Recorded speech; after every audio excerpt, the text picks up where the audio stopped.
So we pick up with the last two sections here of the Chapter 16 Study Guide for the Civil War. So we're going to start here with 16.4, talking about life during the Civil War and some topics off the main battlefields. So the first thing that we're going to talk about is the rifles that they used, and we have discussed this in class. The answer that you should have here is greater range and or accuracy. So we talked about muskets during the American Revolution, but this time we're talking about rifles. So this is the standard Union one. It's the Springfield rifled musket, and the rifling term comes from what is inside the barrel. So as you can sort of see these grooves right here, the grooves led to basically the bullet spinning as it comes out, and this was the type of bullet that they used. It was called a mini ball, named for the inventor, Claude Minié, and he basically created this conical shaped projectile, and so as it would fly through the air, it would be in greater accuracy, and so the rifling helped with that procedure. These are just some fired ones. You can sort of see what happens to it through the tremendous heat in the barrel, kind of transforms and causes significant damage. I've showed this in class, the idea that these bullets tended to make bones shatter, and that caused issues with medical treatment because trying to get all the various pieces of bone out caused some trouble, and that led to infection, which led to death. So for every one person killed in battle, they lost 2 due to infection or disease during the Civil War. So this image just, of course, is a surgeon's kit, so it's pretty shocking to sort of see these images here. The next issue covered in this section is the role of women, and the various roles that they played were basically everything that the men left behind. So what I'd like you to do is add maybe 1 or 2 of these into your space here on your study guide. So these are just some of the items that were missed when men went off to war. So this one about collecting and organizing food and clothing drives, it also dealt with medical supplies because there was no real medical supply business at the time. The next part asks that what role do women serve in large numbers? And the answer I was hoping that you would get would be nurses, because contrary to what you believe, most nurses during the period before the Civil War were actually men, not women. So when the men went off to war and then tremendous numbers of casualties happened, they had to quickly fill those roles with women. And so the woman in charge of that, her name was Dorothy Dix. So here she is. She was head of training and development of the Union Nursing Corps. So I always share this in class, some of her very stringent requirements. So if you want to pause and look at some of these things. So some students ask, why for these strange reasons did Dorothea Dix lay down these requirements? Well, what you can hopefully see here is that she wanted serious women that's going to do serious work. She did not want young women that would use the nursing occupation as a opportunity to look for their husband, and so she did not want those people in her nursing corps. The next part of the study guide talks about who's the person that helps organize and aid Dorothea Dix and the rest of the medical community, and also founds the American chapter of the International Red Cross, and that person is Claire Barton. So here's Claire Barton. She is known as the Angel of the Battlefield because, yes, she did go to battlefields and tend to and try and organize care for the wounded soldiers who sometimes spent as much as 24 hours laying on the very field that they had fought on before because there was no organized way to get them off of the actual battlefield. On your study guide, the next thing that we go to is another occupation that women found that they were interested in and then found great success, and that was the role of spies. So I kind of focused on 2 of them in the book. I wish they had one that dealt with the Union, but both of the women that they mentioned were Confederate spies. So here's Rose Greenhow, and you can sort of read it with me. She is a Confederate spy. That's Rose right here. And she was basically a Confederate sympathizer, a Washington socialite, meaning she was wealthy, and so she threw parties. And now once the war came, she was going to use those parties to help aid the Confederate war cause. And the way she was going to do that is basically get information from Union officers during these parties. She's pictured here in prison. This was the prison that she was kept in, with her daughter, and the reason why she was is that she was suspected of being a spy, and so they first put her under house arrest, and then put her in prison, and then eventually actually sent her Confederacy because they did not feel correct in executing her, so they exiled her to Richmond. When she got there, she basically was hailed as a great conquering hero and very successful portion of the Confederate, and they asked her to go to Europe to raise money for the Confederate cause, which she did and did well. But as she was attempting to come back into the Confederacy after her experience in Europe, she was caught in the Yankee blockade, and she was close enough to shore that she felt that she could row to shore. Things went badly. Her rowboat tipped over, and she drowned attempting to make it back into the Confederacy. When her body washed up on shore, they did find lots of gold, coins, jewelry, those type of things sewn inside her dress, which she refused to basically part with when she fell into the water. So literally the things weighed her down and caused her to drown. The other spy was a woman by the name of Belle Boyd, right here in her name, so if you're following along. This is Belle Boyd. She was able to survive the war, and she spied for General Jackson, caught numerous times and then kept getting released, and then would use her exploits during the Civil War to basically make a career for herself after it. She went around giving speeches and telling about her times of work during the Civil War on the Confederate side. As you're reading Section 4, they do talk about the problem of enlistments start to dry up and volunteers just don't come out as the war drags on. So the next question I ask you is that there was opposition to the war, and eventually both sides have to draft soldiers. And the Union would use these things called bounties. And these bounties were payments, trying to encourage them to sign up. So I'll just kind of share some things here with you. If you look over here, this is an ad, and down here you can sort of see that you would earn as little as $13 to $23 a month when you enlisted, and then you got a $50 bounty given by the state, and then if you survived, you get a $100 bounty when the war is over. So these are all ways to bolster and try and include as many soldiers into the Union Army as the war drug on.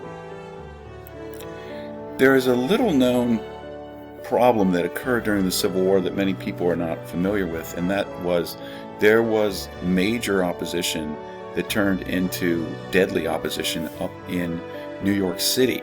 So the answer for this one, the 4 days of rioting, looting, and murder occurred in New York City. So that was what I was hoping that you would have here. And let me just share some images with that. So as you can sort of see here, you see some of these men in the streets taking to no draft, and the idea that they're kind of looting various establishments in New York City, Lexington Avenue, those kind of places. And they were kind of really shocked by what had happened. And over here you can sort of see that there were troops that had to be dispatched to New York City to basically put down the violence. This was 4 days of mayhem. The city was not a safe place, especially for African Americans. The estimates are as high as 100 African Americans were killed, hanged by a lot of these protesters that blamed them for basically causing the institution of the draft. So eventually they did put this down, but hundreds of African Americans, up near 100, were killed, as well as dozens and dozens of white looters and protesters who refused to basically sign up for the draft. Here's just some other images too that you can sort of see of, things were not good in New York City for almost, a full work week, 4 days of looting and stuff, and they could just not get this under control. That's why they had to call the Union Army in. And some of those guys had just finished fighting the Battle of Gettysburg, and instead of heading back towards Washington, D.C. to regroup and rest, they had to go and basically put down a disturbance in what we would say, their own backyard. All right, here we are to 1605. So the Union Army in the East, that name was mentioned earlier in the chapter, and I hope that you picked up on that, and it's the Army of the Potomac. The Confederate Army in the east, the one that's headed up by Robert E. Lee, is going to be known as the Army of Northern Virginia. So the last thing that we had talked about was the Battle of Antietam in the fall of 1862. So now we're going close to the end of 1862, so you can sort of see here, yes, this is unusual to have a battle so late in the year, but the new commander is going to try and move towards Richmond.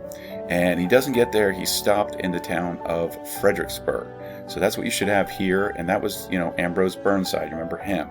So, long story short, the Battle of Fredericksburg is a one-day battle, and it's terrible for the Union.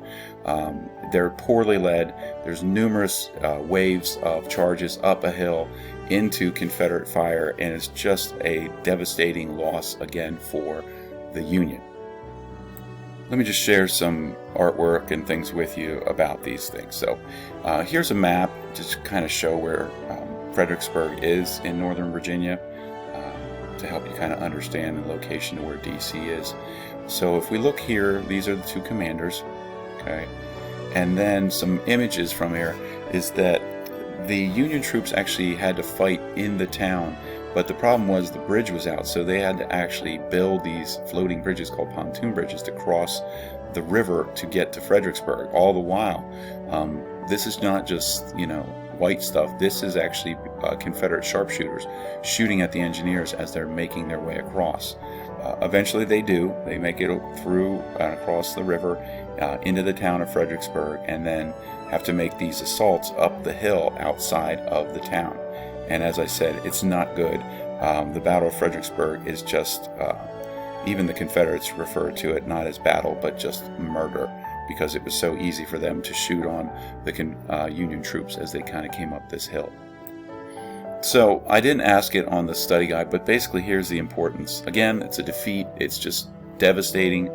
Burnside withdraws from Fredericksburg, gets his men back, and then turns around and quits. He realizes the next thing that's going to happen is that he's probably going to be fired, and to save President Lincoln from doing that, he basically does the right thing and decides to quit, and resigns his position as head of the Army of the Potomac.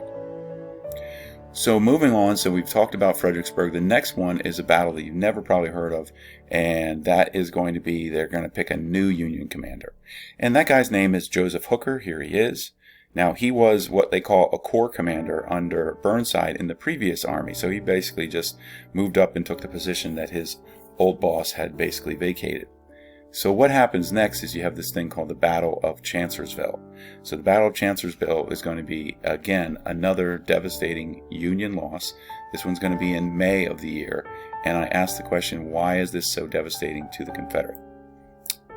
And the reason why this is so devastating is Stonewall Jackson, the very competent leader that Lee really depends on, dies after the battle. And the reason that he dies is that he's accidentally shot by his own men on one of the last nights of the battle. This is like a 3 or 4 day battle, so it's not just like Fredericksburg. It's not like Antietam. It's several days, but what happens is there was some confusion. And as Stonewall Jackson was out riding the line and coming back to his side of the battlefield, it was getting to be dusk, and some very nervous Confederate picket thought that perhaps it was Union cavalry, and he and his mate beside him fire a few times at both Jackson and his staff that are with him. It's not just Jackson himself. And Jackson is shot, I believe, in the hand and the arm, and the guy beside him is killed, and it's pretty bad. So what happens is General Lee is informed of this and knows that Jackson is injured, but he is thought to have been able to recover. His wounds were bad, but they were not what they considered life-threatening. He did have to have his arm amputated due to the injury, and so rumor has it that here's an artist's rendering of Lee speaking to Jackson. Even though Lee had several sons, he looked at Jackson as another son that he could mentor and bring along. And when he said of Jackson's injury, he said, he has lost his left arm and I have lost my right. And I think you guys would understand what that means, meaning the idea of somebody you really depend on. Well, Jackson does not recover. Jackson gets what many people got during the Civil War, and that was an infection. and the infection got worse and worse, and within several days, less than a week after the battle, he dies. And so he is buried here, and they even went back and found his arm, and they decided to mark where his arm was buried at the Chancellorsville battlefield, different than where Jackson himself is buried. So the most famous battle of the entire war, obviously, is the Battle of Gettysburg. Gettysburg is probably the most well-known battle of the entire Civil War. And I asked, how does it happen by accident? Well, I was hoping in your reading you saw that the Confederates decide to invade the North again. And as they cross through Maryland this time and get into southern Pennsylvania, they're marching again towards Harrisburg, but they hear that there's shoes, perhaps, a shoe factory, something like that, in the town of Gettysburg. A little small thing, a little bit more than 2,000 people. And so they detach a group of soldiers to head off that way, and those soldiers run into part of the Army of the Potomac's cavalry, and a huge battle then ensues. The commander, his name is George Meade. Let me show you a picture here. They call him like a fighting turtle, so some people thought he had a turtle-like appearance. Now, I don't ask you about the importance, but I'd like you to write down at least one or two of these main things. Here is the dates, here are the numbers, but the amazing things that you should really focus on is that this is considered a turning point battle of the war. This is occurring in July of 1863, the dead of the summer. It's going to be the bloodiest battle, and it's going to be the largest battle of the war. So as you look up here, you're talking, 150,000 men fighting over 3 days in the farm fields of, southern eastern Pennsylvania. And so this, unlike Antietam, which was considered a tactical win because it forced the Confederates to withdraw, this is no question. The Confederates are soundly defeated in Gettysburg, so bad that actually Robert E. Lee offers his resignation to President Jefferson Davis of the Confederacy. He says, it's all my fault. He basically is ready to quit. Now, if this isn't bad enough for the Confederacy, it's followed up 24 hours later by just devastating news that the important city of Vicksburg, Mississippi, hundreds and hundreds of miles away, down in the area of, obviously, Mississippi, Alabama, Louisiana, has been captured by Union forces under General Grant, the same man who was the victor at the Battle of Shiloh. Now, the reason why this victory is so important, and I do want you to kind of find this on your map, okay, and then label that and color it in dark black or with the pencil, not blue, to show that it's a Union victory, okay. And so then what happens next is, don't write that down, is that it's important to the Union cause because obviously this is going to take out the last major Confederate city, and the Union now controls the entire Mississippi, and that was one of their three aims in fighting this war. Remember, blockade, control the Mississippi, and then capture Richmond. So when Ulysses S. Grant is able to capture Vicksburg, he follows it up with a few small victories still in the west up towards Tennessee, and so what happens next is that him and the person that he's fighting with is a guy by the name of William Tecumseh Sherman. They basically go on to march towards the area of northern Georgia, and at that point Grant gets promoted to head of all Union armies, and he leaves Sherman, and Sherman then prepares to capture the Confederate city of Atlanta, which he does in the fall of 1864. Then, after staying in Atlanta, basically resting up, he is going to cut through, as they say, the heart of the Confederacy, and he will march unopposed through the Georgia countryside, and there is no army to stop him. So the point of this is that he's going to march from Atlanta to the town of Savannah, okay, on the coast. And this is 1864. We're talking from September through December.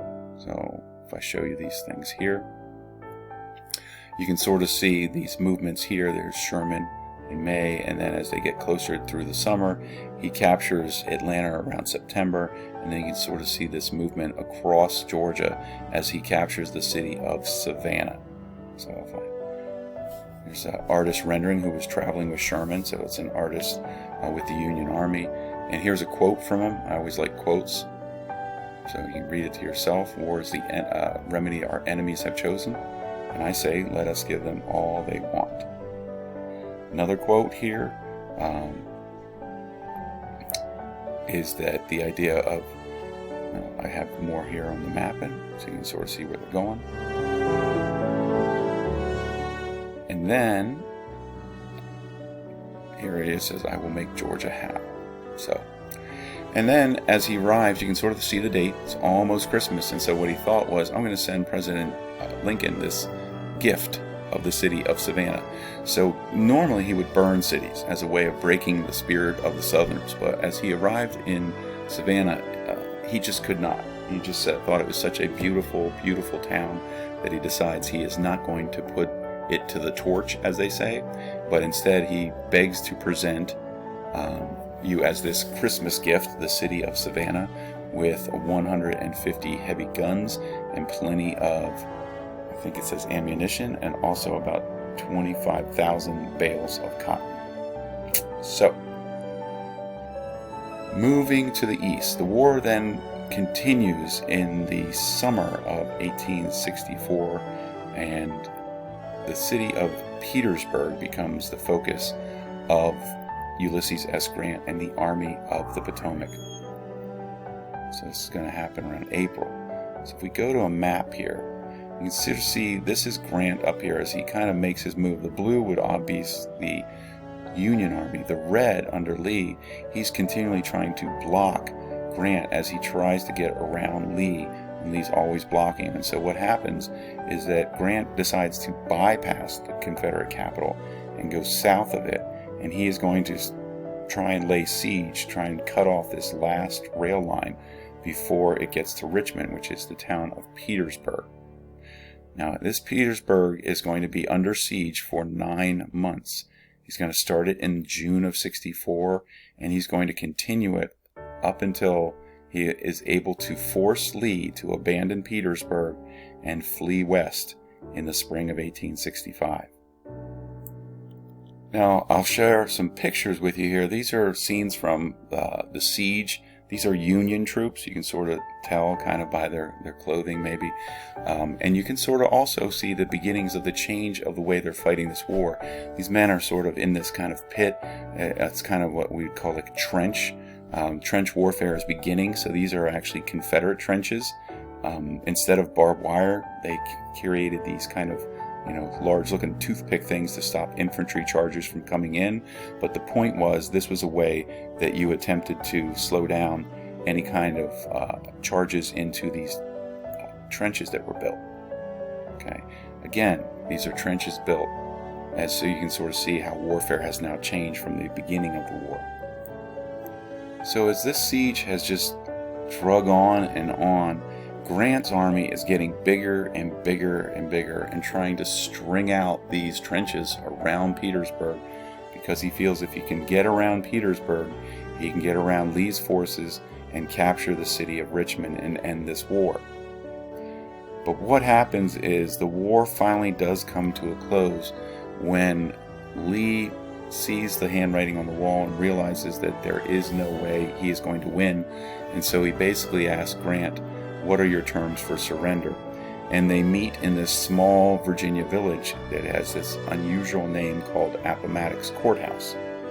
And the meeting is on April 9th, 1865. So I'm going to show you this map on the next screen here. And what you see is this red line is basically around April 2nd or so.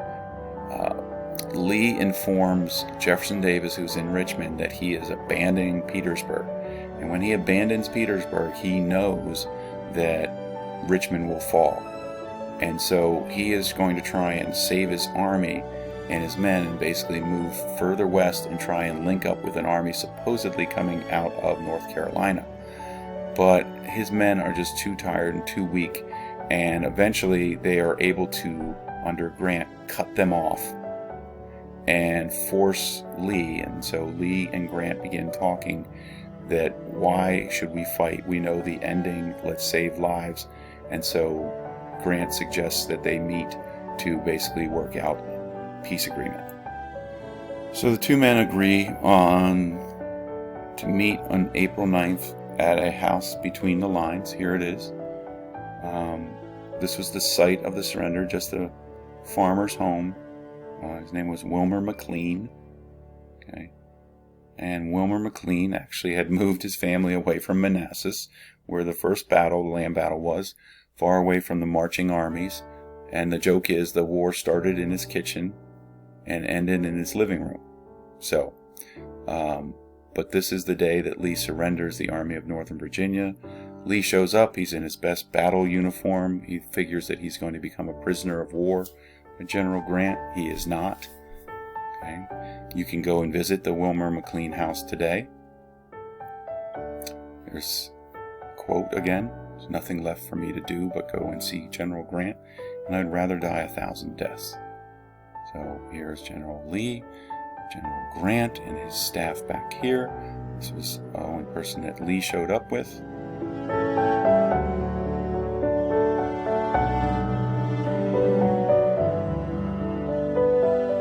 And this is how the war comes to a close. So, the last question. Total casualties during the war, I'm going to say it's 600,000 plus. Some estimates are as high as 700,000. As we've talked about it sounds terrible, but if the numbers were today, we would be talking anywhere between 20 and 23 million people dead over a period of 4 years. Back then it was 3% of the population. So, that's how we end it.